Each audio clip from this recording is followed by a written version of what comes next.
السلام عليكم ورحمة الله وبركاته. إن الحمد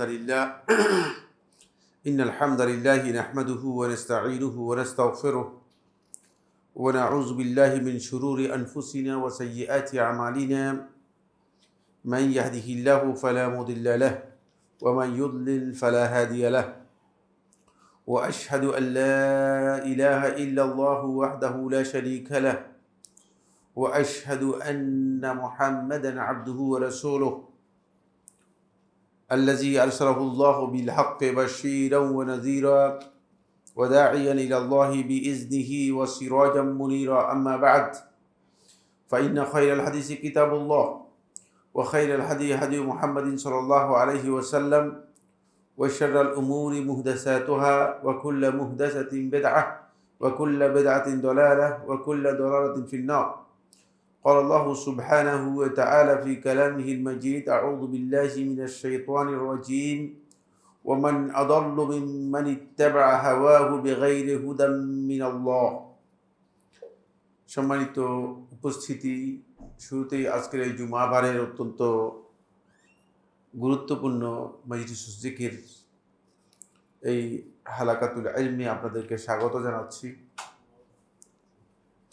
জুমার এই দিনের বরকতময় এই দোয়া কবুলের সময় আমরা সেলাফদের মানহাজের উপর আমাদের যেই মূল আলোচ্য বিষয় সেটা হলো 14তম যে মূলনীতি আলোচনা করছিলাম, যে দিন এবং ইবাদতের ক্ষেত্রে প্রবৃত্তির অনুসরণ এটি অত্যন্ত জঘন্যতম বিষয়, ভয়ঙ্কর বিষয়। কামনা বাসনা এবং টেন্ডেন্সির ক্ষেত্রে প্রবৃত্তির অনুসরণের ইচ্ছে, এখান থেকে যেটা বুঝাচ্ছেন সেটা হলো এই যে একজন ব্যক্তি গুনাহ করা এর চেয়ে বেদাতে লিপ্ত হওয়ার জঘন্যতম অপরাধ। আরো সহজ করে বুঝাতে গেলে এর অর্থ হচ্ছে একজন মদ পান করতেছে, আরেকজন বেদাত করতেছে।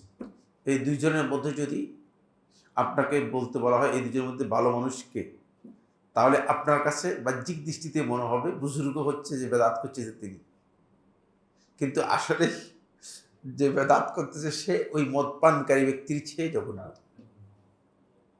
বুঝতে পেরেছেন? তাহলে জিনিসটা ক্লিয়ার হয়ে গেছে। এই বিষয়ে আলোচনা চলতেছে, এই বিষয়ে অনেক লম্বা আলোচনা চলতেছে। সম্ভবত এটা এই বিষয়ের উপর তৃতীয় দাস, এই বিষয়ের উপর লম্বা আলোচনা চলতেছে, কারণ এটা অত্যন্ত ইম্পর্টেন্ট একটি বিষয়। এবং সালাফদের মানহাজ আর খালাফদের মানহাজ, সালাফদের মানহাজ হচ্ছে যে মানহাজটুকু সালফে সালিহিনগণ অনুসরণ করছেন সেটি, আর খালাফদের মানহাজ হচ্ছে পরবর্তী যুগের যে সমস্ত গবেষক রয়েছেন, ইসলাম নিয়ে যারা স্কলার রয়েছেন, সো কল্ড ইসলামিক স্কলার যারা আছেন, তাদের মানহাজের মধ্যে এই বিষয়ে যথেষ্ট বিভ্রান্তি আছে। এই কারণে এই বিষয়টি নিয়ে এত লম্বা আলোচনা। কারণ হচ্ছে সালাফদের মানহাজের মধ্যে সালফে সালিহিনগণ বেদাতকে এত জঘন্যতম ভাবে দেখতেন। কেন? বেদাতের ভয়াবহতার কারণে দেখতেন। এই জন্য নয় যে বেদাতের প্রতি তাদের দুশ্মনী ছিল, বেদাতের প্রতি তো দুশ্মনী আছেই, কিন্তু বেদাতকে অতিরঞ্জন করে দেখতেন না, এমনটি নয়। কিন্তু খালাফদের মানহাজের মধ্যে একটা বিশাল পরিবর্তন এসেছে, বা সোকল্ড স্কলার যারা নিজেদেরকে পরিচয় দিচ্ছে তাদের মানহাজের মধ্যে একটা বড় ধরনের কি এসেছে, পরিবর্তন এসেছে। তাদের যে পরিবর্তনটুকু, সেই পরিবর্তন হচ্ছে এই, তারা মনে করে থাকে, তাদের স্বাভাবিক চিন্তা অনুযায়ী তারা মনে করে থাকে সেটা হলো যে বেদাত করাটা তেমন কি, একটা লোক বেদাত করলে তো অসুবিধা কি, কোনো সমস্যা আছে? কোনো সমস্যা নেই, তিনি তো আর দিন থেকে বের হয়ে যাননি। তাদের ধারণা হচ্ছে যে তিনি তো আল্লাহর উদ্দেশ্যেই করছেন। কেউ কেউ এই কথা বলতেছে যে তিনি তো সবের উদ্দেশ্যেই করছেন। এই যে চিন্তার দিক থেকে বেদাতকে খুব তাচ্ছিল্যের সাথে দেখা, খুবই ক্ষুদ্র করে দেখা, বেদাতটাকে ছোট করে দেখা, এটা একেবারেই গলত। এটা সালফে সালিহিনের মানহাজের সাথে মোটেও যায় না, মোটেও আসে না। এর জন্য আমরা যে আয়াতটি তেলাওয়াত করেছি সেটা দলিল হিসেবে পেশ করা হয়েছে, আগেই পেশ করা হয়েছে। সুতরাং আমি আর সেটা নিয়ে বিশ্লেষণ বা ব্যাখ্যায় আমি আজকে আলোচনার মধ্যে যেতে চাই না বা যাচ্ছি না। আমরা যে পয়েন্টগুলো নিয়ে আলোচনা শুরু করেছিলাম সেটা হলো এই প্রবৃত্তির অনুসরণ মানুষদেরকে মানে একজন ব্যক্তিকে কোন দিকে ঠেলে দেবে, কোন পরিণতির দিকে চলে যাবে। সেই পরিণতির গত আলোচনার মধ্যে আমরা বলেছিলাম যেটি সেটা হলো প্রবৃত্তির অনুসারী ব্যক্তি 8 নম্বর পয়েন্ট আলোচনা হচ্ছিল, খেয়াল আছে কিনা? প্রবৃত্তির অনুসারী ব্যক্তি সে কোরআন থেকে উপকৃত হবে না, কোনো উপদেশ থেকেও উপকৃত হবে না। প্রবৃত্তির অনুসারী যখন কোরআন বুঝবে তখন সে দেখবে যে কোরআন পুরাটাই তো আমি যেটা করতেছি সেটাই বলতেছে, পুরাই উল্টা। কোরআন নিজের মন মতো ব্যাখ্যা করবে, কোরআনের ব্যাখ্যাকে নিজের মন মতো ব্যাখ্যা হিসেবে গ্রহণ করে নেবে। ফলে এখন হাদিস অস্বীকারী যে ফেরকা আছে, কোরআনী ফেরকা, তারা কোরআনকে তাদের মন মতো ব্যাখ্যা করে তাদের বক্তব্য হচ্ছে যে কোরআনের ব্যাখ্যা দেওয়ার মুহাম্মদ সাল্লাল্লাহু আলাইহি ওয়াসাল্লাম আবার কে? নাউজুবিল্লাহ। মুহাম্মদ সাল্লাল্লাহু আলাইহি ওয়াসাল্লাম কোরআনের ব্যাখ্যা দেওয়ার কে? কোরআনের ব্যাখ্যা দিবে। চিন্তা করেন, কত জঘন্যতম বক্তব্য দিচ্ছে যে কোরআনের ব্যাখ্যা দিবে। মুহাম্মদ সাল্লাল্লাহু আলাইহি ওয়াসাল্লাম কোরআনের ব্যাখ্যা দিবে আর কে? ফলে তারা কোরআন থেকে উপকৃত হবে না। পবিত্র অনুসারী কোরআন পড়লেও কোরআন থেকে উপকৃত হবে না। এই কারণে রাসূলুল্লাহ সাল্লাল্লাহু আলাইহি ওয়াসাল্লাম বলেছেন যে ইয়াকরাউনাল কুরআনা ওয়া লা ইউজাবিজুহু হানাজিরহুম। তারা কোরআন পড়বে কিন্তু কোরআন তাদের এই কণ্ঠনালী থেকে নিচের দিকে যাবে না, কোরআন অন্তর পর্যন্ত যাবে না, গলার মধ্যে থেকে যাবে। এটা অনেক লোকের মধ্যেই এটা দেখা যায়। কোরআনের কারি সাহেবদের মধ্যে প্রথমে দেখা যায় এটাই। কারি সাহেব যারা আছেন বেশিরভাগ কোরআনের ডিজাইন নিয়ে আছেন, কোরআনের শাব্দিক ডিজাইন নিয়ে কিভাবে কোনখানে টান দিলে একটু কি সৃষ্টি করা যায়, এগুলোর কি বলে, সুর অন্তরা সৃষ্টি করা যায়, টানটা কথা দিলে ভালো লাগে, এই ডিজাইনের মধ্যে আছেন। কিন্তু কোরআনে যে আল্লাহ তার ইনফরমেশন দিয়েছেন, গাইডলাইন দিয়েছেন, এগুলো সম্পর্কে কোনো খবর নেই। এটা আলোচ্য বিষয়, আলোচনা শেষ হয়ে গেছে। এরপরের পয়েন্ট 9 নম্বর পয়েন্ট। 9 নম্বর পয়েন্ট হচ্ছে প্রবৃত্তির অনুসারী ব্যক্তি তার এটি ইউসাব্বিবু লিযাহাবিল আকলি ওয়াল ইলম, তার বিবেচনা শক্তি চলে যাওয়ার জন্য এবং জ্ঞান চলে যাওয়ার জন্য এটা সহযোগিতা করবে, জ্ঞান কারণ হবে। বিবেচনা শক্তিও লয় পাবে, জ্ঞান তার লয় পাবে, জ্ঞানও তার হারিয়ে যাবে, জ্ঞান হারিয়ে যাবে। যা জ্ঞান শিখেছে এগুলো তার কাজে লাগবে না, এগুলো হারিয়ে যাবে। কারণ হচ্ছে প্রবৃত্তি কোনো ব্যক্তির উপর যখন গালিব হয়ে যায় তখন প্রবৃত্তি তার প্রত্যেকটা জিনিসকে তার নিয়ন্ত্রণে নিয়ে যায়। তখন বিবেচনা শক্তি প্রবৃত্তির নিয়ন্ত্রণে চলে যাবে। আপনি আকল দিয়ে, আপনার বিবেচনা দিয়ে আপনি ভালো বিবেচনা করতে পারবেন না, ওই আপনার প্রবৃত্তির বিবেচনাটাই আসবে। ক্রিমিনালকে জিজ্ঞেস করা হয়েছে, একজন ভালো গ্রেট ক্রিমিনালের সাথে কথা হয়েছিল, বুঝতে পেরেছেন? একবার আমার বাসায় দাওয়াতে আসছিল, বাংলাদেশের মন্ত্রী ছিল, মারা গিয়েছে। তো আমার বাসা মানে এখানে না, মদিনাতে আসছিল আমার বাসায়, বুঝতে পেরেছেন? তো বাংলাদেশ থেকে মন্ত্রী মিনিস্টার বড় বড় লোকেরা গেলে অনেকে আমার বাসায় সবসময় যেত। তো ক্রিমিনালকে জিজ্ঞেস করা হয়েছে যে মানে আপনারা যে মানুষগুলো কীভাবে নির্মমভাবে হত্যা করেন, মানে আমরা তো একজন মানুষ হত্যা হয়েছে দেখলে আমাদের মানে মাথাটা অন্যরকম হয়ে যায়, অন্তরটা মনে হয়েছে যে চৌচির হয়ে যাচ্ছে, ফেটে যাচ্ছে। কারণ মানবিক যে দুর্বলতা আছে এই দুর্বলতার কারণেও মানে একটা মানুষ নিহত হচ্ছে, একটা মানুষকে হত্যা করা হচ্ছে, কে জানে আপনাদের অন্তরের মধ্যে কেমন মনে হয়। আমি যেটা বলতেছি এটা কি সত্য বলতেছি কিনা? স্বাভাবিকভাবে অন্তরের মধ্যে একটা বড় ধরনের মানে রক্তক্ষরণ শুরু হয়ে যায়। একজন মানুষকে হত্যা করে ফেলতেছে, এটা স্বাভাবিক বিষয় না। যদি কোনো ব্যক্তির আকল তার ঠিক থাকে তাহলে স্বাভাবিকভাবেই তার আকল তাকে এইভাবেই মানে ডিটেক্ট করবে, এভাবেই তাকে বুঝাবে, এভাবেই তাকে ইন্ডিকেট করবে যে কীভাবে তুমি মানে এটাকে সহ্য করতে পারো। এটা সহ্যের কাজ নয়। আপনারা কিভাবে এভাবে নির্মমভাবে শুধু হত্যা করে ফেললেন? তখন আমার বলছে, আমাদের কাছে হত্যা না করলে ভালো লাগে না। দেখছেন প্রবৃত্তি, ওই যে এই কথাকেই সত্য বলতেছে, দেখছে এখানে এই কথার সাথে মিল আছে কিনা। মানে প্রবৃত্তি তাকে এমন ভাবে গোলামে পরিণত করেছে যে তার আকল পরিপূর্ণরূপে কি করে দিয়েছে, ডেস্ট্রয় করে দিয়েছে।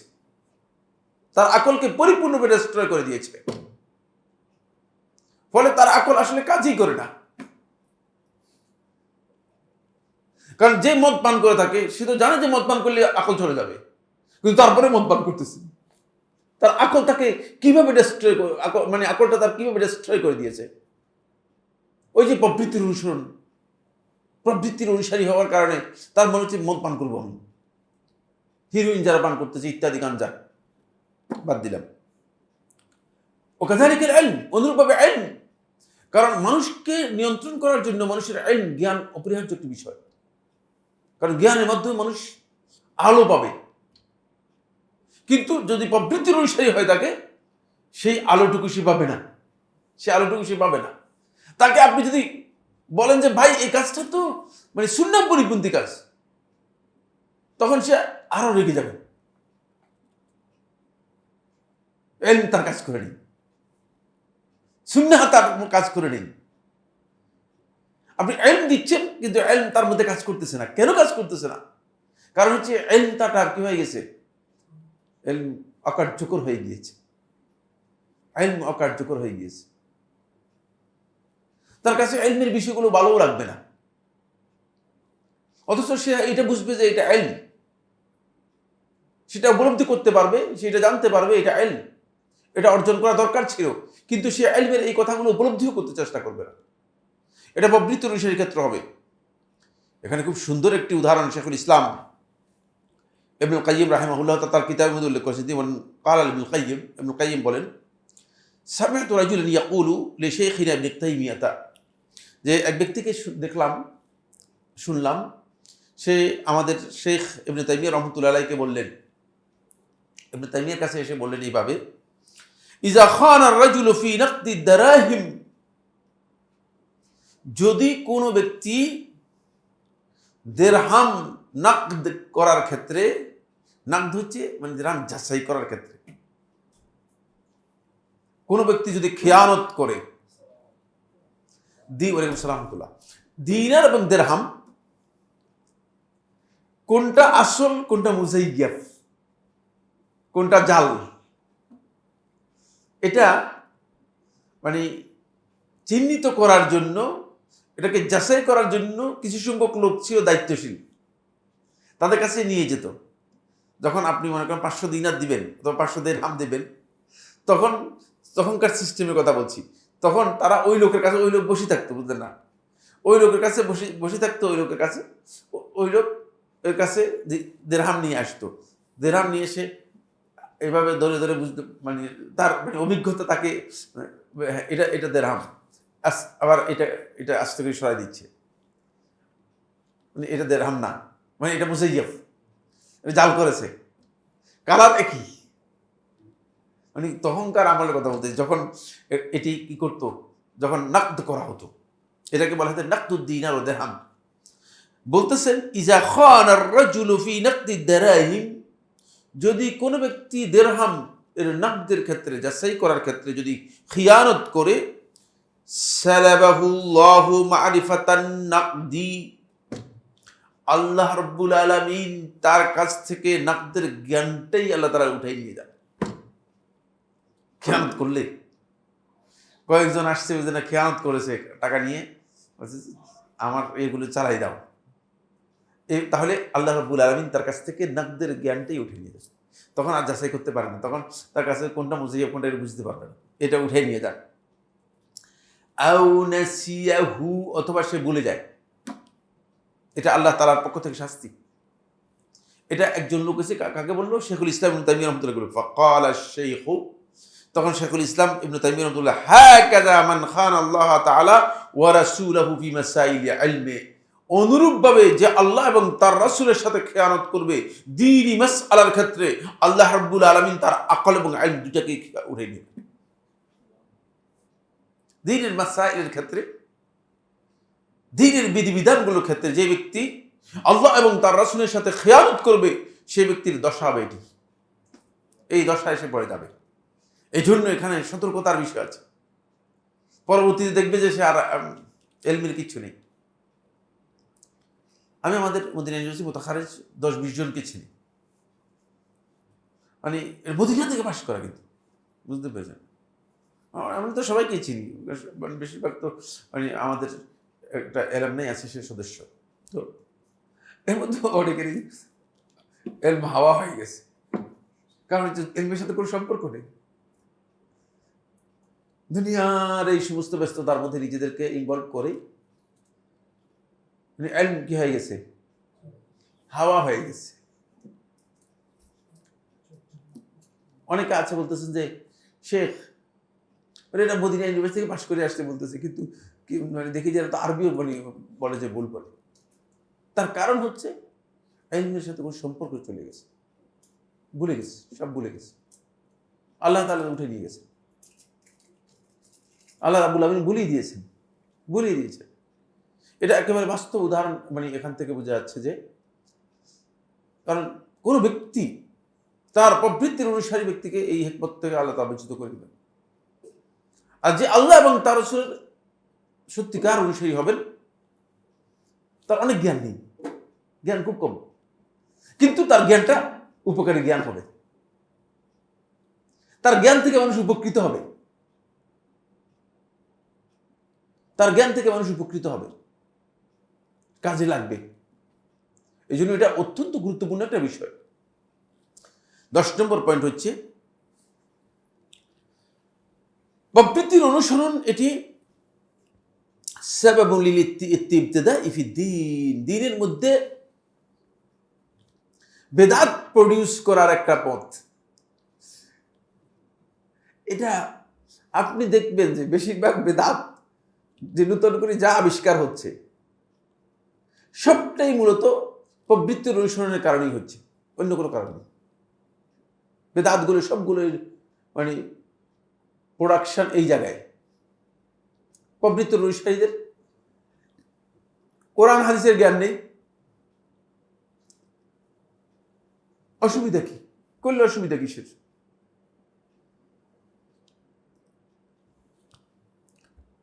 যেমন মনে করেন সম্মিলিত মুনাজাত,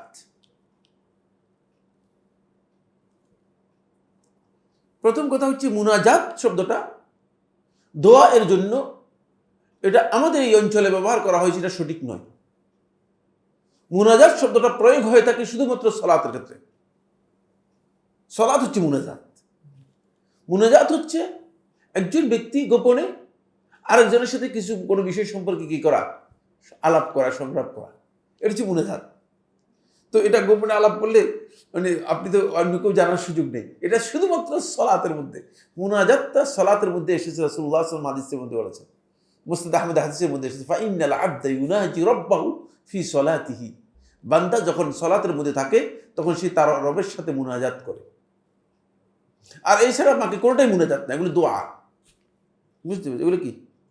আচ্ছা, আর দোয়া এর আসল হচ্ছে ব্যক্তিগত ইবাদত। দোয়া কখনো মানে আপনি কি দোয়া করবেন, আমি কি দোয়া করবেন, দোয়া হচ্ছে ব্যক্তিগত বিষয়। এর জন্য কোনো জামাতের কোনো ব্যবস্থা নেই।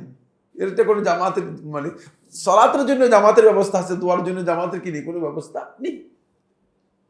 কিন্তু শয়তান এটাকে এমন ভাবে ডেকোরেশন করে দিয়েছে যে প্রবৃত্তির অনুসারীকে জিজ্ঞেস করবেন অসুবিধা কিসের ভাই, আল্লাহর কাছে দোয়া করতেছে, আল্লাহর কাছে দোয়া করতেছি। অসুবিধার বিষয়ে আমরা আলোচনা করতেছি আমরা রাসূলুল্লাহ সাল্লাল্লাহু আলাইহি ওয়াসাল্লামের তরিকা আমাকে অনুসরণ করতে হবে। আসলে দ্বীনের ব্যাপারে আমি আল্লাহ রাসূলকে অনুসরণ করতে পারলাম কিনা, সেটা হলো কথা। সুবিধা অসুবিধার মাসালা নয়। অনেককে দেখবেন যে যখনই বেদাতের মাসালা আসবে তখনই তিনি প্রবৃত্তির অনুসারী মাসালার উত্তর হচ্ছে ভাই এতে কোনো সমস্যা নেই, সমস্যা নেই, এই কথা আপনি বলবেন না। আপনি বলবেন যে সুন্নায় এটা আছে কিনা, সুন্নায় না থাকলে বলবে না এটা সুন্নায় নেই, সুতরাং ইবাদত হিসেবে করার ইসলামে কোনো বিধান নেই, এই কথা বলবে না।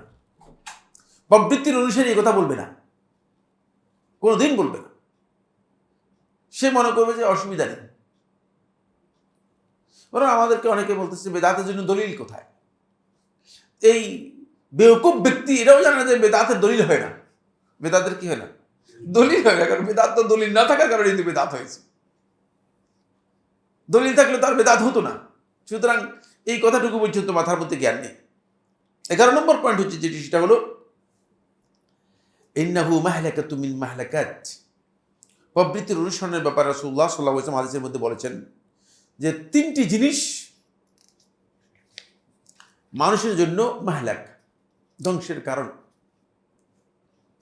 এই বিষয়ে আমরা যখন মুহলিকাত আলোচনা করেছি, আপনারা জানেন, এটা এখানে আলোচনা করিনি, অনেক আগে আলোচনা করেছি, সম্ভবত 14-15 এই সালগুলোতে মুহলিকাতের উপর লম্বা আলোচনা করেছি।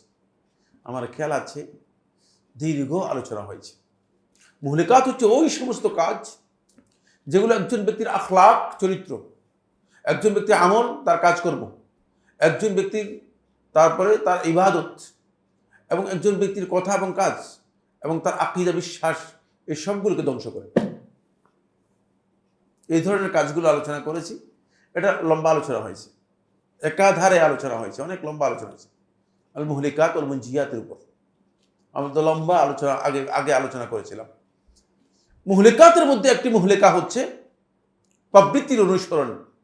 যখন কোনো বান্দা প্রবৃত্তির অনুসারী হবে, তখন সেটি তার ধ্বংসের কারণ হয়ে যাবে, তাকে ধ্বংস করে দেবে। প্রবৃত্তির অনুসরণ করলে তার আকীদা, বিশ্বাস এবং আখলাক সবটাই তার নিজের কোরআন এবং হাদিসের দলিলের ভিত্তিতে হবে না, আন্দাজের উপর চলবে। সবটাই আন্দাজ, অনুমানের উপর চলবে। আন্দাজ, অনুমানের ভিত্তিতে সে এগুলো করবে। 12 নম্বর পয়েন্ট হচ্ছে প্রবৃত্তির অনুসরণ এই কাজটি ইউআদ্দি ইলাল গুলু ফিদ্দীন, দ্বীনের ব্যাপারে বাড়াবাড়ি এবং সীমা লঙ্ঘন করা, এর দিকে নিয়ে যায়। দ্বীনের ব্যাপারে বাড়াবাড়ি এবং সীমা লঙ্ঘনের দিকে নিয়ে যায়। আপনি দেখবেন যে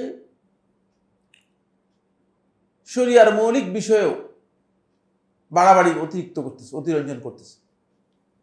কেউ ইবাদতের মধ্যে বৃদ্ধি করে দিচ্ছে, কেউ আমলের মধ্যে বৃদ্ধি করে দিচ্ছে, কেউ সালাতের রাকাতের মধ্যে বৃদ্ধি করে দিচ্ছে। মানে যার যেভাবে পাচ্ছে সে বৃদ্ধি করে দিচ্ছে ইচ্ছা মতো। অতিরঞ্জন যেটাকে বলে, এই অতিরঞ্জনের দিকে প্রবৃত্তির অনুসরণ নিয়ে যায়। আলী ইবনে আবি তালেব রাদিয়াল্লাহু তাআলা বর্ণনা করেন, তিনি বলেন, ইন্নামা আখাফু আলাইকুম ইসনাতাইনি, আমি তোমাদের উপর 2টি জিনিসের আশঙ্কা করছি। এটা অবশ্য এই মর্মে একটি রিওয়ায়াতে সাব্যস্ত হয়েছে। হাদিসে যে রিওয়ায়াতটি সাব্যস্ত রয়েছে সে রিওয়ায়াতটি হুবহু এই লফজে নয়, এই জন্য আমরা ওই হাদিসের লফজটাকে এখানে আনি নেই। এটা মওকুফ আলী ইবনে আবি তালেব রাদিয়াল্লাহু আনহু থেকে মওকুফ রিওয়ায়াত। মওকুফ যে রিওয়ায়াত রয়েছে এই রিওয়ায়াতের বক্তব্যটুকু এনেছি। ইন্নামা আখাফু আলাইকুম ইসনাতাইন, 2টি জিনিস, 2টি বৈশিষ্ট্য আমি তোমাদের উপর আশঙ্কা করছি, ভয় করতেছি। তুল আল আমাল, অনেক বড় আশা। আশা করেছে 10 তলা একটা বিল্ডিং যদি করা যায়, মানে আশার তো মানে লম্বা লম্বা। দুনিয়ার আশাকে যত বড় করবেন ততই আপনি মানে ক্ষতিগ্রস্ত হবেন। একবারে শর্ট করেন, যথাসম্ভব এটাকে সীমার মধ্যে রাখেন, যথাসম্ভব সীমার মধ্যে রাখেন। দেখবেন যে কোনো টেনশন থাকবে না, কোনো দুশ্চিন্তা থাকবে না, কোনো ক্ষতির মধ্যে থাকবেন না। আর আশা যখন অনেক লম্বা করবেন তখন দেখবেন যে সারাক্ষণ নির্গুম থাকতেছেন, নির্গুম থাকতেছেন, বুঝলেন? সারাক্ষণ দুশ্চিন্তায় ভুগছেন। দুনিয়া নিয়ে যারা অনেক বেশি ব্যস্ত হবে সে সবচেয়ে বেশি ক্ষতিগ্রস্ত, অনেক বেশি ব্যস্ত, সবচেয়ে বেশি ক্ষতিগ্রস্ত। আপনারা হয়তো বলবেন যে কি ব্যাপার, আপনি দুনিয়ার প্রতি এত মানুষদেরকে বিরাগ বাজন করার চেষ্টা করতেছেন কেন? এটা আসলে বিরাগ বাজন করার জায়গা, বিরাগের জায়গা, বুঝতে পেরেছি? এখানে এরকম মোহর কিচ্ছু নেই। কারণ কোন জিনিস আপনাকে উপকৃত করবে না, আপনাকে ছেড়ে না গিয়ে উপকৃত করবে না, ছেড়ে যাবে তারপর উপকৃত করবে। আপনার পকেটের মধ্যে টাকা, আপনি যখন অন্যজনকে দিবেন তখন আপনি খেতে পারবেন, নাহলে খেতেও পারবেন না। নাহলে টাকা চাবাই খেতে হবে, টাকা চাবাই খেতে পারবেন না। আপনি দেখেন প্রত্যেকটা দুনিয়ার এই জিনিসগুলোর মধ্যে সবটার মধ্যেই এটা রয়েছে। সুতরাং এগুলো, এর প্রতি আমাদের যত বেশি লোভ বৃদ্ধি করব তত বেশি আমাদের ক্ষতি। 2 নম্বর হচ্ছে ওয়াত্তিবাউল হাওয়া, প্রবৃত্তির অনুসরণ। এই দুটি জিনিস আলী ইবনে আবি তালেব রাদিয়াল্লাহু বলেন, আমি তোমাদের উপর আশঙ্কা করছি। ফাইন্না তুরাল আমালি ইউনসিল আখিরাহ, কারণ দুনিয়ায় বড় লম্বা আশা করা, অনেক বড় কিছু আশা করা, এটা ইউনসিল আখিরা, আখিরাতকে সবসময় আপনাকে ভুলিয়ে রাখবে। ব্যস্ত, মানে আখিরাত আবার কোথায়, বুঝলেন? তিনি সময় হিসাব করতেছে, বলতেছে যে আমার বয়স তো মাত্র 40 না, তিনি হিসাব করতেছে মানে 80-90 পর্যন্ত এক ধাক্কায় যাবো, তারপরে দেখা যাবে। বাপসাপটা এমন যে মনে হচ্ছে যেন তাকে কেউ মানে আগেই বলে দিয়েছে যে অসুবিধা নেই, 80-90 পর্যন্ত চেষ্টা করো আগে। আখিরাতটাকে ভুলিয়ে দেয়। আশা যত লম্বা করবেন তত আখিরাতকে আপনি ভুলিয়ে দিবে। বুঝতে পেরেছেন? আপনি যখন দেখবেন যে মানে কোনো না কোনো সুযোগ পাচ্ছেন, তখন আপনি এক্সটেন্ড করতে থাকবেন। আপনি 21 পর্যন্ত এক্সটেন্ড করছিলেন, 21 থেকে এক্সটেন্ড করে 41-এ চলে গেছেন, মানে আশা বড় হয়ে গেছে। বুঝতে পেরেছেন? সুযোগ পাইলেই এক্সটেন্ড করতে পারবেন। এই হচ্ছে, যখন আশা দেখবেন যে দুনিয়ার প্রতি আপনার মোহ, আশাটা বেড়ে যাবে, তখন টাইম বেড়ে যাবে, আখিরাতটা পিছিয়ে যাবে। এই জন্য আখিরাতকে ভুলিয়ে দিবেন। ওয়া ইন্না ইত্তিবাআল হাওয়া ইয়াসুদ্দু আনিল হক, আর প্রবৃত্তির অনুসরণ হক থেকে আপনাকে বাধা দিয়ে রাখবে। এটা সব সময়, যখন কোনো ব্যক্তি প্রবৃত্তির অনুসারী হবে, তখন এই কাজটি তাকে হক থেকে বাধা দিয়ে রাখবে। হক যেটা, হকের কথা তার নিজের মধ্যে মনে বোঝা, ভাই ঠিক আছে, মানুষ তো বলতেছে, কিন্তু অসুবিধা কি, আমরা করতেছি, হক কবুল করতে পারবে না। হক জানার পরেও, এটা সত্য জানার পরেও তো কবুল করতে পারবেন না। আপনি দেখেন এই দেশের মানুষ এই বছর ইসলামী ফাউন্ডেশন ঘোষণা করেছে যে মাগরিবের সালাতের আযান সূর্যাস্তের সাথে সাথে হবে, কিন্তু তারপরেও মানে বিশাল একটা জনগোষ্ঠী ওই আগের তরিকার উপর আছে, চেঞ্জ করেনি। ওই যে আগে 3 মিনিট বা 4 মিনিট পরে আযান দিত, ঠিক আগের তরিকার উপর আছে। ইসলাম ফাউন্ডেশনে প্রোগ্রাম করে, আলোচনা করে, লম্বা ডিসকাশন করে বলেছে যে না, সিয়ামের বিধান হচ্ছে ইফতার সময় মতো করতে হবে, সুতরাং আযান সূর্যাস্তের পরপরই হবে। সূর্যাস্তের পরে ডিলে করে 3 মিনিট বা 4 মিনিট আযান হবে না। এটা লম্বা আলোচনা হয়েছে। সেখানে মানে দেবন্দী আলেমদের মধ্যে অনেকেই ছিলেন, অনেকেই বিরোধিতা করেছেন, অনেকে আবার মানে পক্ষেও ছিলেন। তারপরে লম্বা ডিসকাশনের পরে তারা সিদ্ধান্তে আসছে যে না, আযান সূর্যাস্তের পরপরই হবে। কিন্তু দেখেন তারপরে কেউ মানে একটা বিশাল গোষ্ঠী, এমনকি মসজিদগুলোতে, অনেক মসজিদগুলোতে দেখেছি যে সময় মতো আযান দিচ্ছেন। তার কারণ হলো এরা প্রবৃত্তি অনুসরণ করার কারণে।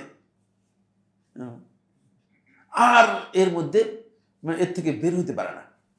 আমি একবার খ্রিস্টানদের একটা বই পড়েছিলাম, বুঝলেন না, শেকল পড়া ইগলটি, এই বইটা খ্রিস্টানরা মাঝে মধ্যে বিভিন্ন সময় কোন জায়গায় গিয়েছিলাম দিয়েছে জানি না, যাই হোক। তো শিকল পড়া ইগলটির মধ্যে যে মূল কথা, যেটা মুদ্রা কথা যেটা এই বইয়ের, সে মুদ্রা কথা হচ্ছে এই, মানে ইগলের পায়ের মধ্যে শিকল লাগিয়ে দিয়ে ইগলকে নির্দিষ্ট জায়গায় বেঁধে দিয়েছে, বুঝলেন। তো ইগল শিকলটা যদি মনে করেন 10 ফুট যায়, 10 ফুট পর্যন্ত সে যেতে পারে, সীমানা তো তার 10 ফুট, শিকল যতটুকু যায় ততটুকু 10 ফুট, 10 ফুটের চতুর্দিকে ঘুরতেছে, 10 ফুটের চতুর্দিকে ঘুরতেছে, সে জানা যে তার তো 10 ফুটের মধ্যে রয়েছে। এরপরে মানে 2-3 বছর পরে ইগলের শিকল কি করেছে, ছেড়ে দিয়েছে, কিন্তু সে 10 ফুটের মধ্যে ঘুরতেছে, শিকল খুবই সুন্দর ইচ্ছা, পড়লে খুব ভালো লাগবে আপনাদের কাছে, বুঝলেন না। মানে আমাদের এই লোকগুলো প্রবৃত্তির অনুসারীদের ঠিক একই দশা,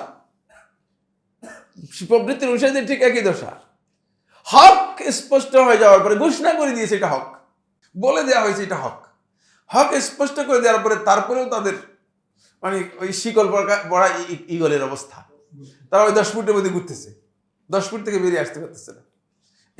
এর কারণ হচ্ছে এইটাই, সেটা হলো এই হককে কবুল করার মতো মন মানসিকতা তাদের মধ্যে কাজ করে না। হককে কবুল করার মতো মন মানসিকতা তাদের মধ্যে কাজ করে না। শেখ সালেহ আল ফৌজান রাহিমাহুল্লাহ তাআলা তিনি এই প্রবৃত্তির অনুসরণের ক্ষেত্রে দ্বীনের এই বিষয়গুলো, যে দ্বীনের ব্যাপারে সীমালঙ্ঘন এবং বাড়াবাড়ি, প্রবৃত্তির অনুসরণ করা, এই কাজগুলো মানুষদেরকে ভয়ঙ্কর যে দিকগুলোর দিকে, মানহাজের যে ক্ষতির দিকগুলোর দিকে নিয়ে যায়, সেগুলোকে তিনি মানে এইভাবে চিত্রায়িত করেছেন, এইভাবে আলোচনা করেছেন। সে পয়েন্টগুলো এক নম্বর হচ্ছে, আপনি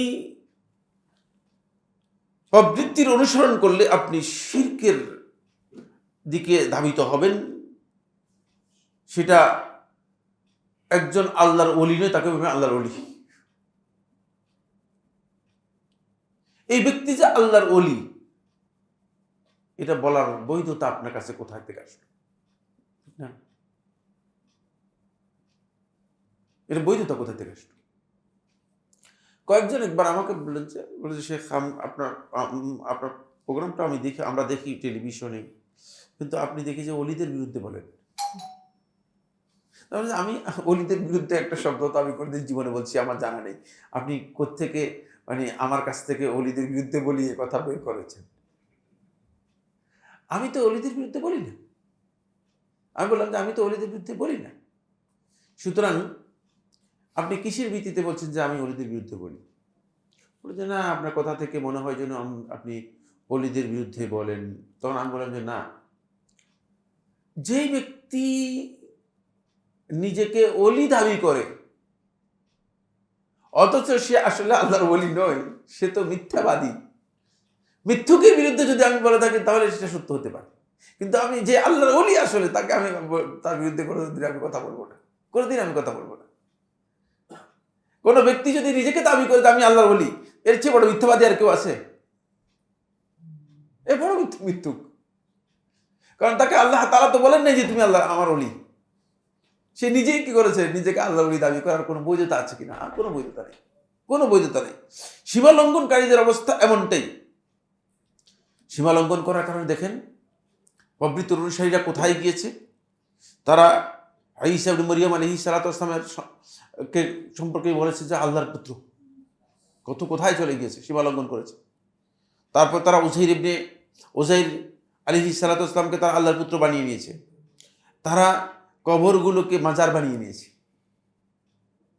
তারা সাধারণ মানুষদেরকে, আল্লাহর বান্দা যারা আছে তাদেরকে মাবুদে পরিণত করে নিয়েছে, তাদেরকে মাবুদ হিসেবে পরিণত করে নিয়েছে। এটা হচ্ছে মূলত প্রবৃত্তির অনুসারীদের চরম পরিণতি। এই শিরকের দিকে তারা চলে যায়। 2 নম্বর যে বিষয়টি, সেটা হলো এই প্রবৃত্তির অনুসারীরা কোথায় কোথায় মানুষদেরকে কাফের এবং মানুষদের রক্ত প্রবাহিত করা, হত্যা ইত্যাদির দিকে মানুষদেরকে নিয়ে যায়। আপনি এই টেস্টটা দেখেন না, মানে আমি কিছুই বুঝতে পারতেছি না। এটা কি আমার মূর্খতা কিনা আমি জানি না। কি হয়েছে, ছাত্র কারা এরা? কোথায় কোথায় এসে রাস্তাঘাট দখল করে মানুষদেরকে মানে অহেতুক কষ্ট দিচ্ছে। হ্যাঁ, রাস্তা মানে এরা যদি ছাত্রই হয় তাহলে শিক্ষকদের সাথে তাদের আচরণ এমন কেন? এটা কোন ধরনের ছাত্র? এদেরকে আমরা কি শিক্ষা দিচ্ছি? এদেরকে আমরা কি পড়াচ্ছি? এখন এই যে মানে বিষয়গুলো, এর কারণটা কি? এর কারণ হচ্ছে একটা, সেটা হলো এই, আসলে এরা নিজেদের জ্ঞান বিবেচনাকে কাজে লাগাচ্ছে না। এরা প্রবৃত্তির অনুসারী, এদেরকে কেউ উস্কাই দিচ্ছে, অথবা কেউ এদের পেছনে পেট্রোডলার ব্যবহার করতেছে। বুঝতে পেরেছেন? কোনো না কোনো কারণে তাদেরকে পথভ্রষ্ট করার জন্য, কাজে লাগানোর জন্য, কোনো হিডেন এজেন্ডা, কোনো গোপন এজেন্ডা তাদের মাধ্যমে বাস্তবায়ন করানোর জন্য। একটা জাতি কোথায় কোথায় মিছিলের জাতি। আসেন তাহলে মিছিল করি। কি রে মিছিল? আরে বাবা, মিছিলের কি আছে এখানে? মিছিল করে কি মানে এটা কে আপনাকে কথা বলেছে? আমি একবার, এটা মনে হয় 98 সালে দাওয়াতি কাজে মদিনা থেকে আমি আল খাবজিতে গেলাম, সৌদি আরবের একেবারে পূর্ব এলাকা। বুঝতে পেরেছেন? এটা হলো কুয়েতের সাথে।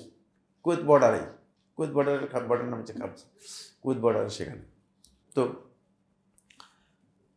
বিশেষে সেখানে আমি একটা আলোচনার মধ্যে বললাম যে এই যে নামাজের মধ্যে যে নিয়তগুলো করা হয়, এগুলো সম্পর্কে আমি বললাম যে এই সমস্ত নিয়তের আসলে কোরআন হাদিসের কোথাও নেই, ভিত্তি নেই। তখন একজন আমার প্রোগ্রাম থেকে উঠে বলে যে তাহলে যদি কোরআন হাদিসের মধ্যে না থাকে তাহলে কেন আপনারা প্রতিবাদ করেন নাই, মিছিল করেন নাই এর জন্য?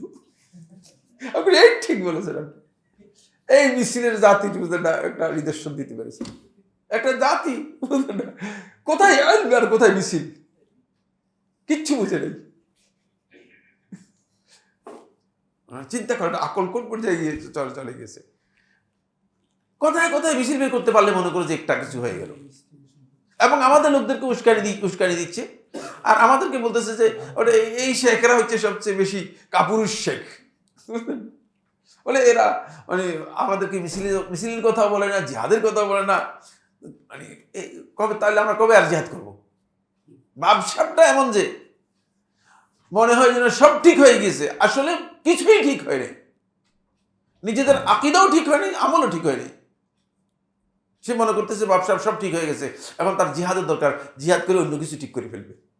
কিচ্ছু ঠিক করতে পারবে না, কিচ্ছু জানে না। এই জায়গায় মানে বিভ্রান্তির মধ্যে, বড় ধরনের বিভ্রান্তির মধ্যে রয়েছে।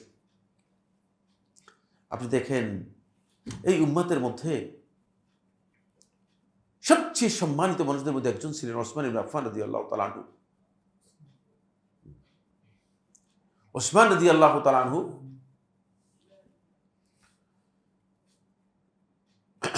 তিনি সেই যে রাসূলুল্লাহ সাল্লাল্লাহু আলাইহি ওয়াসাল্লামের সময় ওসমান রাদিয়াল্লাহু তাআলা মদিনার বাগান কিনে বীর উনে সহ ওই বাগানকে ওসমান রাদিয়াল্লাহু ওয়াকফ করে দিয়ে গিয়েছিলেন। ওসমান রাদিয়াল্লাহু যে ওয়াকফ করে দিয়েছিলেন, সেই ওয়াকফ আজকের দিন পর্যন্ত মদিনাতে রয়েছে। এর এখন মানে বর্তমান ভ্যালু মানে বিলিয়ন মার্কিন ডলারের কাছাকাছি। বুঝতে পেরেছেন?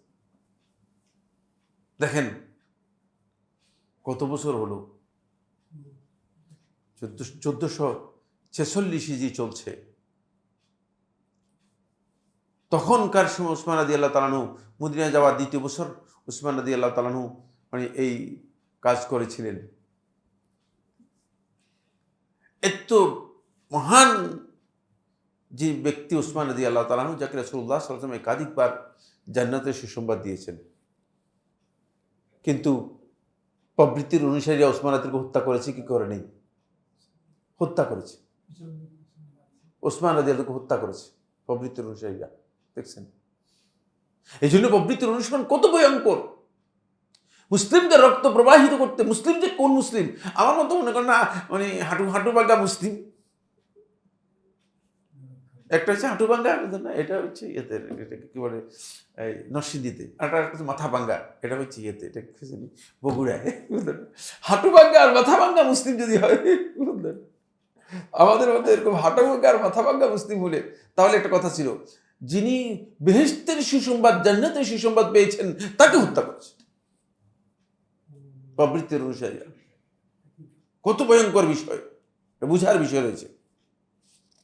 তারপরে আল্লাহ রাসূল সাল্লাল্লাহু আলাইহি ওয়াসাল্লাম এর কাছে সর্বপ্রথম যিনি ইসলাম গ্রহণ করেছেন, যিনি রাসূলুল্লাহ সাল্লাল্লাহু আলাইহি ওয়াসাল্লামের সন্তান হিসেবে লালিত পালিত হয়েছেন, আলী ইবনে আবি তালিব রাদিয়াল্লাহু আনহু, তাকেও হত্যা করেছে প্রবৃত্তির অনুসারীরা। দেখছেন? কাফেররা হত্যা করে নাই। এই জন্য যখন ওমর ইবনে খাত্তাব রাদিয়াল্লাহু আনহুকে হত্যা করার মানে যখন আঘাত করেছেন, তখন ওমর রাদিয়াল্লাহু আনহু বলেছেন যে কে আমার গায়ের উপর ছুরি চালিয়েছে? তখন বলছে যে আবু লুলু, মুগীরা ইবনে শুআবার গোলাম। তখন বলছে আল্লাহু আকবার, আলহামদুলিল্লাহ, কোন একজন মুসলিম সিজদা দিয়েছে আল্লাহর নামে, এই ব্যক্তি আমাকে হত্যা করে নাই, একজন কাফের হত্যা করেছে। বুঝতে পেরেছেন? আর এদের যারা হত্যা করেছে এই মহা ব্যক্তিদেরকে সবগুলো মুসলিম, প্রবৃত্তির অনুসারী হওয়ার কারণে তাদেরকে হত্যা করেছে। কত ভয়ঙ্কর বিষয়, প্রবৃত্তির অনুসারীকে হত্যা করেছে। আসুন 3 নম্বর পয়েন্ট। 3 নম্বর পয়েন্ট হচ্ছে যেটা, সেটা হলো এই মুসলিমদের মধ্যে খুরুজ এর চেতনাকে সবচেয়ে বেশি উৎসাহিত করবে। খুরুজ হচ্ছে রাষ্ট্রীয় যে ইসলামী রাষ্ট্রের যে অবকাঠামো আছে, অবকাঠামোকে ভেঙে ইসলামী রাষ্ট্রের বিরুদ্ধে বিদ্রোহ ঘোষণা করা, বিদ্রোহের দিকে চলে যাওয়া। এই খুরুজের দিকে প্রবৃত্তির অনুসারীদেরকে বেশি প্রবৃত্তি তাদেরকে কি করবে, উৎসাহিত করবে। এখন মুসলমানদের জামাত ভেঙে দেওয়া হবে। এখন তো মুসলমানদের জামাত বলতে কিছুই নেই। মুসলমানরা এত এত গ্রুপে বিভক্ত যে মানে অনেকে জানেও না যে তিনি কয় দলের মধ্যে যুক্ত আছেন। এরকম আছে যে কয়েকজন আছে যে সকালে এক দলের সাথে যুক্ত থাকেন, রাত্রে আরেক দলের সাথে যুক্ত থাকেন। আপনার কি এরকম কেউ আছেন কিনা এখানে? আল্লাহ মাফ করুক, আল্লাহ মাফ করুক। কি একটা অবস্থা, সাইজ কি!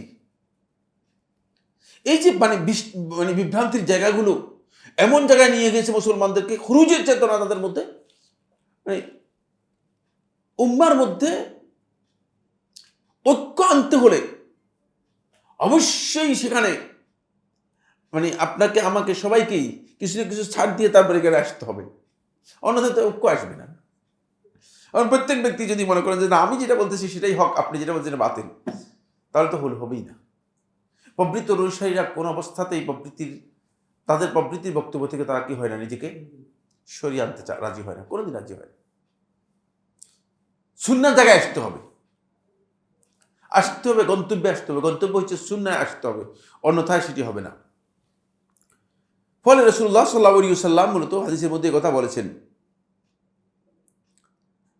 যে এই বিভক্তির দিকে মানুষদেরকে নিয়ে যাবে, তার হক নেই। মুসলিম উম্মার এই বিভক্তিকে, মুসলিম উম্মাকে ঐক্যবদ্ধ অবস্থায় যখন আছে তখন তাদেরকে বিভক্তির দিকে নিয়ে যাবে, তার হক নেই তার একেবারে জীবিত থাকার, তাকে হত্যা করতে রাসূলুল্লাহ নির্দেশ দিয়েছে। দুর্ভাগ্যের বিষয়, আজকের সমাজ মানে একবারে পুরো উল্টা দিকে চলে যাচ্ছে। বিভক্তি শুধু মানে বাড়তেছে না, মানে বিভক্তিকে আরো বেশি বাড়ানোর জন্য উস্কিয়ে দেওয়া হচ্ছে। এতে মুসলমানদের কি হচ্ছে, শক্তি সামর্থ্য একেবারে দুর্বল হয়ে যাচ্ছে। আপনি আজকের পত্রপত্রিকা, আজকের বিভিন্ন সোশ্যাল মিডিয়াতে যান, দেখবেন যে 350টি মসজিদ এবং মাদ্রাসা ভারতে গুড়িয়ে মাটির সাথে মিশিয়ে দেওয়া হয়েছে। এই 20 কোটি মুসলিম যারা আছে তাদের জীবন যাপন সবটাই মানে অনেকটা মানে প্রশ্নবোধক। মুসলিম হিসেবে জীবনযাপন করতে পারবে কিনা, এর কারণ একটাই, সেটা হচ্ছে নিজেদের মধ্যে বিভক্তি রয়েছে। নিজেদের মধ্যেই নিজেরা বিভিন্ন ধরনের মানে বিভক্তির মধ্যে লিপ্ত রয়েছে। এটা মুসলমানদের সবচেয়ে ক্ষতির কারণ হচ্ছে। 4 নম্বর যে পয়েন্টটি, সেটা হলো এই পয়েন্টগুলো সবগুলো উল্লেখ করেছেন শেখ সালেহ আল ফৌজান হাফিজাহুল্লাহ তাআলা। তিনি তার বক্তব্য থেকে তিনি সরাসরি এখানে কোট করেছেন। শেখ এই নোটের মধ্যে তিনি এটা উল্লেখ করেছেন। প্রবৃত্তির অনুসারী ব্যক্তি সুন্নাহ এর ব্যাপারে সবথেকে অমনোযোগী হবে এবং মধ্যম পন্থা অবলম্বন করতে পারবে না, কোনোদিন মধ্যম পন্থা অবলম্বন করতে পারবে না। হয়তো কখনো কখনো তার সাহুল করবেন, কখনো কখনো কামখালি করবেন, কখনো কখনো ছাড় দিবেন, বাড়াবাড়ি করবেন। এটা হচ্ছে প্রবৃত্তির অনুসারীদের লক্ষণ। দ্বীনের ব্যাপারে স্বাভাবিক অবস্থায় বলে থাকবে না। আপনি দেখবেন যে কেউ এই বিষয় নিয়ে খুব চূড়ান্ত চলে গেছে। একদলের দ্বীন হচ্ছে কাদিয়ানীদেরকে মুসলিম ঘোষণা করেন, এটা একটা আন্দোলনের নাম দিয়ে দিয়েছে। জানেন কি এই আন্দোলনের নাম আপনার? না, তাহাফুজে খাতমুন নবুওয়া। আমি মনে করেন বাংলাদেশে তাই, কিন্তু আমার সব জানা আছে। আপনারা এটা মনে করেন আমি প্রত্যেকটা জিনিস সম্পর্কে আমার গবেষণা আছে। তো এটা আন্দোলনের তৈরি করেছে। এই আন্দোলনের কাজ কি বাবা? কাজ একটাই, সেটা হচ্ছে যে মানে প্রতিদিন মানে কিছু টাকা পয়সা কোনোখান থেকে আসে, সম্ভবত আসে নিশ্চয়ই, মানে টাকা কোত্থেকে আসে। আমরা এখানে সেন্টার চালাতে পারতেছি না, মানে আমরা দেখতেছি, আমরা তো টাকা দেখি না। মাঝে মধ্যে মানে আমার পকেট থেকে টাকা দিয়ে আমি যাব, কারণ খরচ তো দিতে হবে, ঠিক না? এর খরচ তো দিতে হবে আমাদের, কিন্তু তাদের কাছে টাকা আসে কোত্থেকে? তারা মানে মানে প্রোগ্রাম করেছে 1 থেকে 3 কোটি টাকার মানে স্টেজ করেছে। কি বলতেছেন? এটা কি আপনি ফু দিলে 3 কোটি টাকার স্টেজ হয়ে যায় না? হ্যাঁ, কি বলছেন, কি মনে করতেছেন? অবশ্যই কেউ দিয়েছে। কেন দিয়েছে? কেন দিয়েছে? অবশ্যই একটা কিছু আছে যেটা আমি জানি না, মানে আমার জ্ঞানের বাইরে। তো এখানে এই কথা বলতেছিলাম যে এই প্রবৃত্তির অনুসারীরা তারা এই ধরনের বিভিন্ন গ্রুপ ইত্যাদি তৈরি করে তাদের মধ্যে মধ্যম পন্থা নেই, চূড়ান্ত সীমা লঙ্ঘনের দিকে যাবে। সরকার মানুষকে কাফের ফতোয়া দেওয়ার সরকারের কোনো দায়িত্ব আছে? হ্যাঁ, সরকারের কোনো দায়িত্ব আছে? রাষ্ট্রে এই দেশে কাফেরদের কাফের বলতেছে সরকার। সরকার তো কাফেরদেরকেও কাফের বলতেছে না, ঠিক না? কাফের দিকে তাদের ধর্ম অনুযায়ী কি করতেছে? তার মানে আপনি এই যে আন্দোলনটা, আন্দোলন অর্থহীন একটা চূড়ান্ত আন্দোলন, অপ্রয়োজনীয়। ওটা আপনি কাদিয়ানিদেরকে কাফের ঘোষণা করেন, কাদিয়ানিদেরকে কাফের ঘোষণা করলেই কি না করলেই কি? সরকারের কাফের ঘোষণা করার মধ্যে কোন কাদিয়ানিদের কিছু আছে? কাদিয়ানিরা কাফের তো কোনো সন্দেহ নেই। কাফের ঘোষণা করবে ইসলাম, যে ইসলাম থেকে বের হয়ে গেছে সেই কাফের, ঠিক না? কাদিয়ানি ছাড়াও তো মুশরিকরা কবর পূজারীদেরকে কাফের ঘোষণা করতেছে, আমরা বলতেছি না? আপনার ঘোষণা দিচ্ছেন না। সেই লোকেই নিজে মানে কবর পূজারীদেরকে তো বলতেছেন যে কবর পূজা যারা করতেছে তাদেরকে কাফের ঘোষণা করেন সরকারকে। তো তাহলে এই কাদিয়ানিদের ব্যাপারে কেন একই কথাই? হয়তো আপনি বলবেন যে কাদিয়ানিদের ব্যাপারে আলাদা ঘোষণা করা দরকার। ফালতু কথা বলতে ওই মানে চূড়ান্ত না, যেখানে সীমা লঙ্ঘন আর কি, যেদিকে যাবে সেদিকে একটা গ্রুপ সীমা লঙ্ঘন হয়। প্রবৃত্তির অনুসারে কোনো মানে ভারসাম্য নেই, কাজের মধ্যে ভারসাম্য নেই, কাজের মধ্যে স্বাভাবিক অবস্থা নেই, কাজের মধ্যে চূড়ান্ত সীমা লঙ্ঘন অথবা চূড়ান্ত শৈথিল্য। চোখের সামনে একজন শিরক করতেছে, আল্লাহ রাব্বুল আলামিন হক নষ্ট করতেছে, সেখান থেকে বুঝে কিছু বলবে না, সেখানে কিছু বলবে না।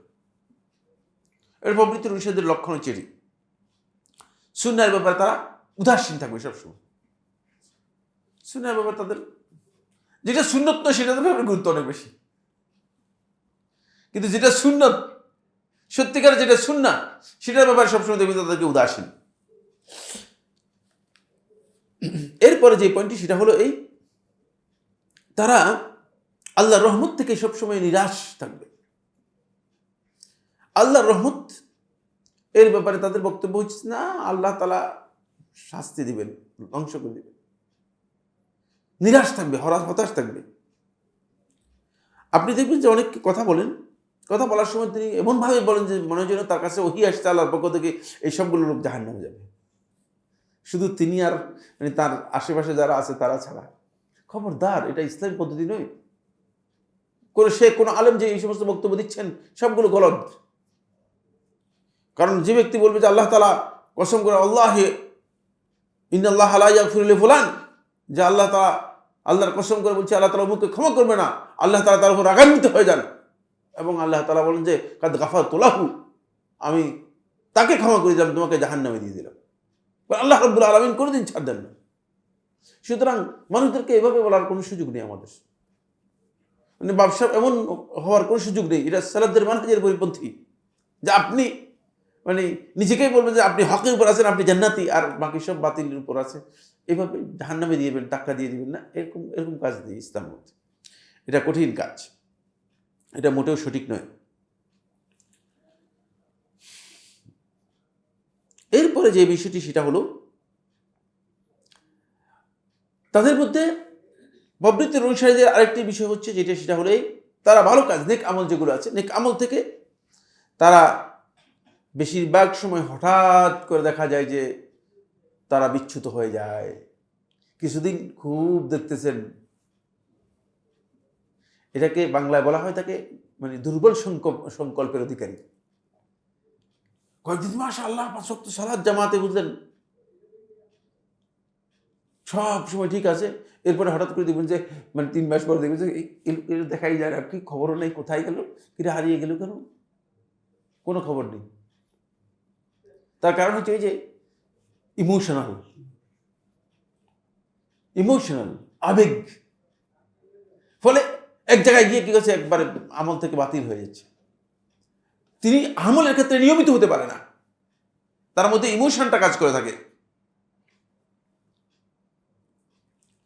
এটা সেলেফদের মানহাজের মধ্যে অত্যন্ত গুরুত্বপূর্ণ একটি পয়েন্ট। সেটা হলো এই প্রবৃত্তির অনুসারীদের ক্ষেত্রে সলফে সালিহিনগণ দ্বীনের ব্যাপারে খুব কঠোর অবস্থান গ্রহণ করেছেন এবং তাদের থেকে সতর্ক করেছেন। এরপরে যেই 15 নম্বর যে মূলনীতি, এটি অত্যন্ত গুরুত্বপূর্ণ। আজকের আলোচনার সাথে আমরা 15 নম্বর মূলনীতিতে গিয়ে এসে দাঁড়িয়েছি।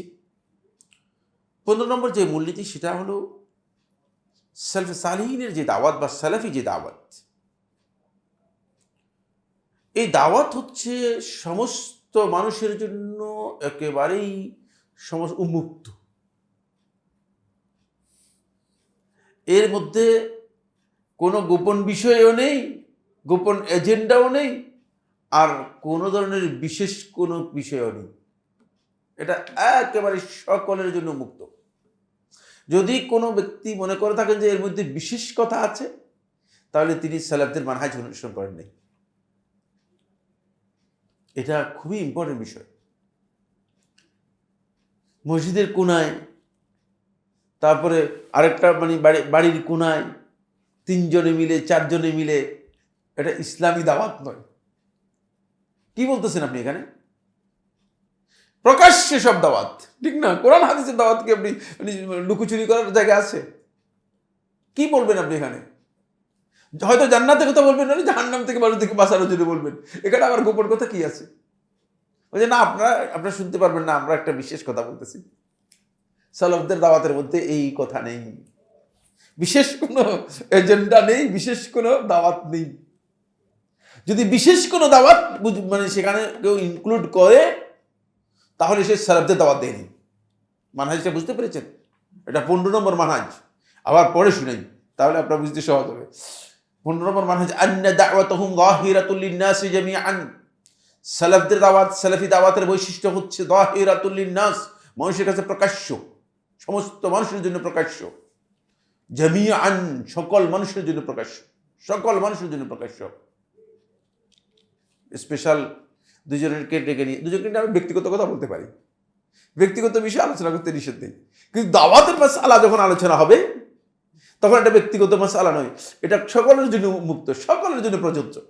লা সিররিয়াতা ফিহা, এর মধ্যে কোনো গোপন এজেন্ডা থাকবে না, এর মধ্যে গোপন বিষয় থাকবে না।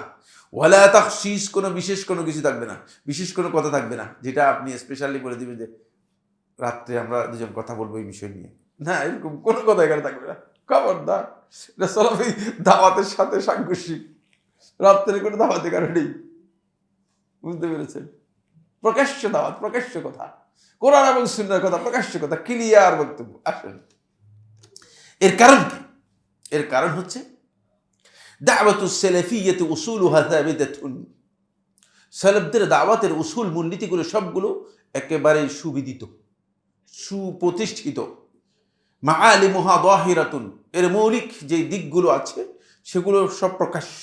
ওয়া আফকারুহা ওয়াদিহাতুন, এর চিন্তাধারাগুলো একেবারেই সুস্পষ্ট। ওয়া হিয়া মাখুযাতুন মিনাল কিতাবি ওয়াস সুন্নতি ওয়া সালাফু হাযিহিল উম্মাহ, আর এটি গ্রহণ করা হয়েছে কিতাব, সুন্নাহ এবং এই উম্মতের সালফে সালিহিনের কাছ থেকে সরাসরি। সুতরাং এখানে বিষয়ের ভিতরে গোপন জিনিস নেই, গোপন জিনিস নেই। কিন্তু আপনি দেখবেন এখন বর্তমানে যে সমস্ত দাওয়াতি এজেন্ডাগুলো চলতেছে, অথবা দাওয়াতি যে সমস্ত সংগঠনগুলো চলতেছে, এগুলো সবগুলো কিন্তু প্রকাশ্যে দাওয়াত। কিছু কিছু বিষয় আছে গোপন, গোপন বিষয় রয়ে গেছে, সবার কাছে গোপন বিষয়, সবার কাছে গোপন বিষয় রয়ে গেছে, গোপন এজেন্ডা আছে। বলছে না, এটা সবার সাথে বলা যাবে না, এটা আপনাকে স্পেশালি বলতে হবে। বুঝতে পেরেছেন? এটা সালাফদের দাওয়াত নয়, সালাফদের দাওয়াতের বাইরে এই মাসালা। এটা বুঝার চেষ্টা করেন। সুতরাং সালফে সালিহিনের এই দাওয়াতের ব্যাপারে দলিল হচ্ছে 1 নম্বর সূরা ইউসুফের 108 নম্বর আয়াত। আল্লাহ সুবহানাহু ওয়া তাআলা বলেছেন, কুল হাযিহি সাবিলি, আপনি বলুন হাযিহি সাবিলি, এটা হচ্ছে আমার রাস্তা। হাযিহি সাবিলি, এটা হচ্ছে আমার রাস্তা। আদউ ইলাল্লাহ, আল্লাহর দিকে আমি আহ্বান করি, ডাকি। আলা বাসীরাতিন, জ্ঞানের ভিত্তিতে, সুস্পষ্ট জ্ঞানের ভিত্তিতে। আনা ওয়া মান ইত্তাবা'আনি, আমি এবং যারা আমার অনুসরণ করে থাকে তারা, ও সুবহানাল্লাহ, আর তিনি পবিত্র আল্লাহ তাআলা, তার পবিত্রতা ঘোষণা করছি, ওয়া মা আনা মিনাল মুশরিকিন, আমি মুশরিকদের মধ্যে অন্তর্ভুক্ত নই। এখানে রাস্তাটা একেবারেই ক্লিয়ার, একেবারেই ক্লিয়ার, দাওয়াতের বিষয়বস্তু একেবারে ক্লিয়ার করে দেওয়া হয়েছে। এটা থেকে স্পষ্ট করার কারণে বোঝা যাচ্ছে যে মূলত এখানে গোপন এমন কোনো বিষয়ে রাখা হয়নি, সূরা আরাফের 158 নম্বর আয়াত, সূরা আরাফের 158 নম্বর আয়াত দলিল হিসেবে পেশ করেছেন।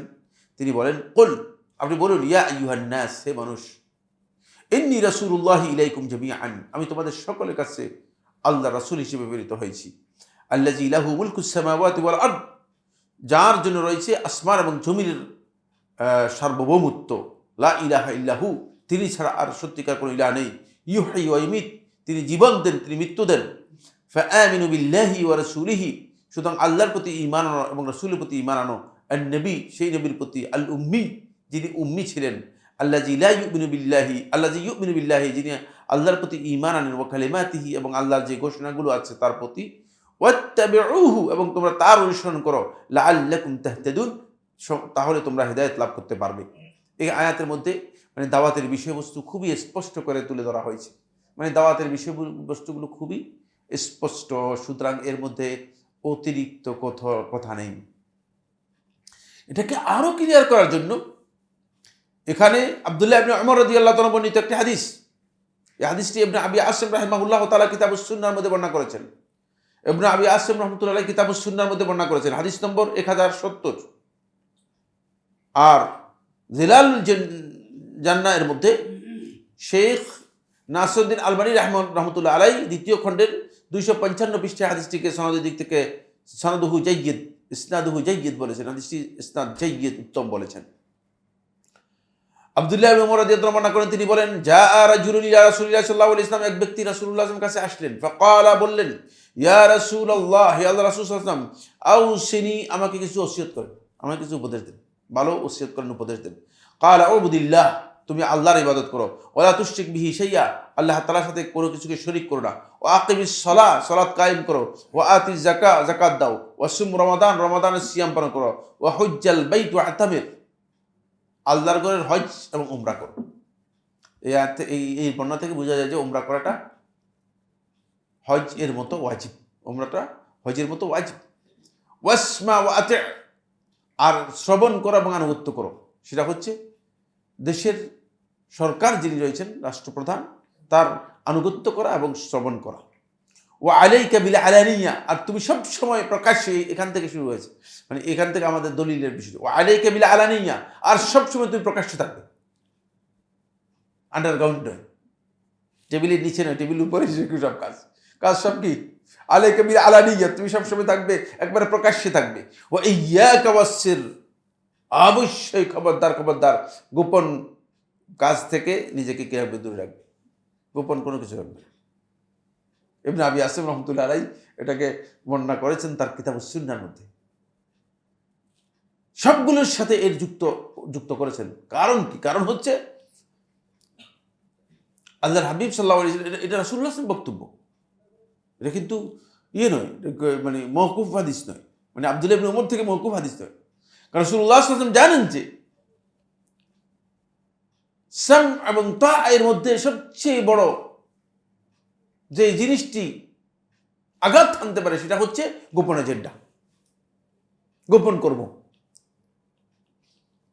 আপনি আমাদের এই প্রোগ্রামের মধ্যে আসলেন, এরপরে এসে আজকে একজনের সাথে পরিচয় হলো, ভাই আপনার সাথে একটু কথা বলবো, কথা বলে একটা এজেন্ডা তার মধ্যে ঢুকে দিলেন।